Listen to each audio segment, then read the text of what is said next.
Hello, everybody. I'm Mike Popno with Mortgage Trust. We're a local mortgage bank here in the Portland area, and we focus on residential financing for, again, primary use homes up to investment properties of 1 to 4 units. And I'll have the pleasure of talking about financing, which is usually the non-sexy part of real estate. People get really excited about buying investment properties, having homes, having these pieces of these assets in their portfolio, and not usually really excited about talking about finance. But we'll make it as painless as I can, give you some tips that you may or may not know at this point, and also just kind of have a key, thanks. Also just sort of start out with the premise that even though timing is always important, but what I find really interesting, pardon me, I have a cold, is if we look back and people in your lives, and there's certainly people in my lives that have invested in real estate and started buying in the 50s, 60s, 70s, 80s, 90s. And one thing in common with the majority of these people is over time, regardless of when they bought, they amassed wealth in real estate. And something that I think is really important for us to revisit, and when I bring the financial planner up here, is that a lot of times the timing is about your particular timing, where you're at in your financial life, and how real estate fits into that, okay? But let me jump into some of the, if I can figure this thing out. There we go. All right.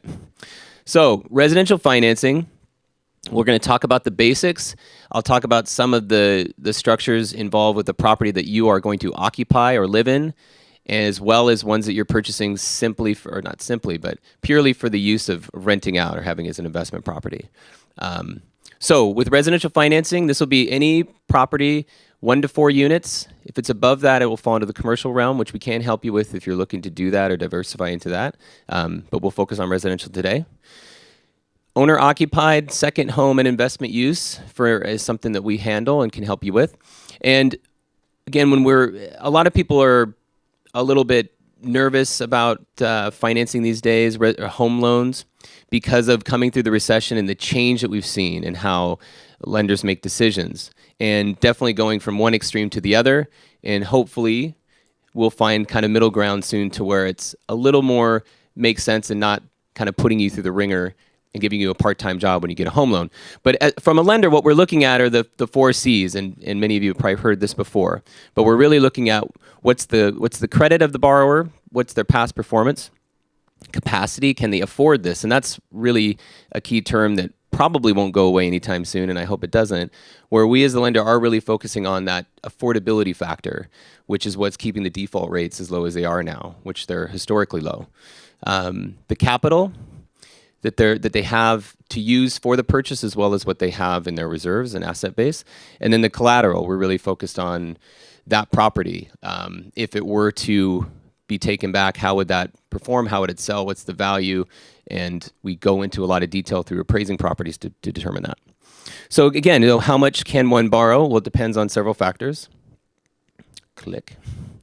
And again, we're really, really focused on that gross income factor of the borrower in relation to their total debt load, including the proposed housing payment. So anyway, with a primary home, a lot, what people are surprised by is not only can you do financing at 3.5% of the sales price, there are loan programs available today that are down payment assistance grants, as well as 100% financing loans that are income and location based to get people, into real estate. And again, the good thing about that, and shouldn't be all that scary, is that when we're focused on affordability, even when there's slight equity swings, because the market will shift and it will get better and worse, just like stock markets do, just like any market does. And when it's based on affordability, people are a lot less likely to step away from something that they can afford and are enjoying. But anyway, so 3.5% is kind of the standard minimum down payment that's available to everybody. These down payments can be fully or partially gifted from family members. There are fixed and adjustable loans depending on the client's needs. We'll analyze that for them. A lot of different amortizations or payoff times with rates where they're at, and we'll touch on that in a moment. A lot of people that couldn't afford to do a 15 or 20-year loan term are now doing them because the rates are, in the low 3s or below 3%. As well, when someone's buying a home, it can be a multi-unit, so 2, 3, 4 unit property. And when they're purchasing that, the potential rents, not just the rents that may be collected now and are on the books, but the potential rents, which we can figure out through rent schedules via appraisals, that income, 75% of that income, can be used towards the qualifying income for the buyer. So this could mean that if that person could afford a single-family home of, let's say, $250,000, they may be able to get a threeplex that's priced at $450,000, $500,000 with that income to support it. Something that's a lot of people don't know, and we have helped clients with this as well, is that with certain loan programs in our area, we can go up to a $800,000 loan on a 4-unit property. Again, you will analyze each property like the tool that John has in that handout that we can assist you with to make sure, does the cash flow justify the price and so on. But people can get into some pretty well-priced properties that have high rent potentials and leverage those at 3.5% to 5% down payment. And another thing that's important is, and a lot of people come to me with this question, is they buy a property, it's their first home, they've lived there for 6, 7, 8 months, and income changes have happened or family things have changed. Maybe they're growing family, they want to move on, and they're concerned about, well, what can I do with this home now? Can I rent it out? Because I signed some paperwork that I intended on living this place. And yes, at the time of purchase of a primary home, you sign something that's an occupancy cert stating my intention is to live in this home for 12 months. That does not mean that you have to live in that home for 12 months. It does mean that your intention at the time should not have been not to live in there for 12 months. But this happens, and even over time, after several years, some people aren't sure what they can do or what their opportunities are. And so, a lot of people, how they build their portfolio is from a primary home converting to rental, accessing some of the equity of that property over the years that it's appreciated to get into their next property. All right, now when you're buying a property in this market for the intent of being a rental property, the down payment is much different. So you can get a 20% down payment, ideally 25% to get the lowest rates that are available. Same loan terms, amortization periods. Again, the current or potential rents can be used as qualifying income. And there are a lot of, there's certain lenders that are capped at giving a borrower 4 loans or having a borrower with 4 finance properties.